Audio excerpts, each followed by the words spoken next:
কক্সবাজারের মহেশখালীতে পুলিশের টহল টিমের ওপর সশস্ত্র হামলা চালিয়ে পুলিশের ৩ সদস্যকে গুলিবিদ্ধ করার ঘটনায় দায়েরকৃত মামলার প্রধান আসামি ও একাধিক মামলার পলাতক আসামি আবু সৈয়দকে গ্রেফতার করা হয়েছে। এ সময় তার দেখানো মতে ৩টি আগ্নেয়াস্ত্র ও ৩টি গুলি উদ্ধার করা হয়।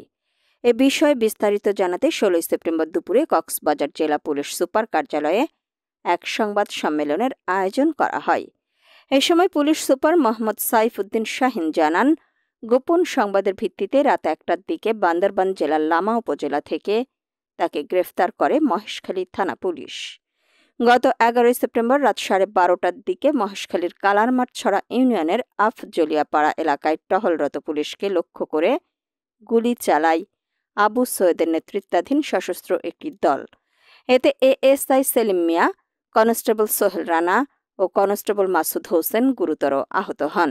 এই ঘটনায় মহেশখালী থানায় মামলা দায়ের করা হয়। গ্রেফতারের পর আবু সৈয়দের স্বীকারোক্তি অনুযায়ী তার ইউনুসখালীস্থ নিজ বাড়িতে অভিযান চালিয়ে একটি দেশীয় তৈরি ১ নলা বন্দুক, ২টি এলজি ও ৩টি কার্তুজ উদ্ধার করা হয়। এই সময় কালারমাঠছড়া ওখানে একটা ডাকাতের প্রস্তুতি করার একটা গ্রুপ ওখানে ছিল। ওরা তাৎক্ষণিকের পুলিশের যখনই উপস্থিতি পেয়েছে, হঠাৎ করেই তারা অতর্কিত পুলিশ সদস্যদের উপর অতর্কিত একটা অ্যাটাক করে। ওখানে আমাদের মূলত দুইটা টিম ছিল। টহল টিম কাজ করে, তো পরবর্তীতে সেকেন্ড টহল টিম যখন গেছে তখন ডাকাতরা পালিয়ে গেছে।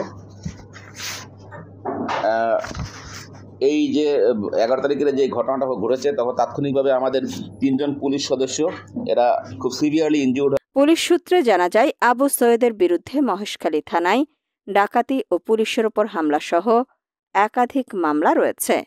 তাকে গ্রেফতারের পর আইনি প্রক্রিয়া শেষে আদালতে পাঠানো হয়েছে। এর আগে গত ১৪ সেপ্টেম্বর মহেশখালী উপজেলার বিভিন্ন এলাকায় বিশেষ অভিযান চালিয়ে পুলিশের ওপর হামলার ঘটনায় জড়িত সহ একাধিক মামলার পলাতক ৮ আসামিকে গ্রেফতার করা হয়।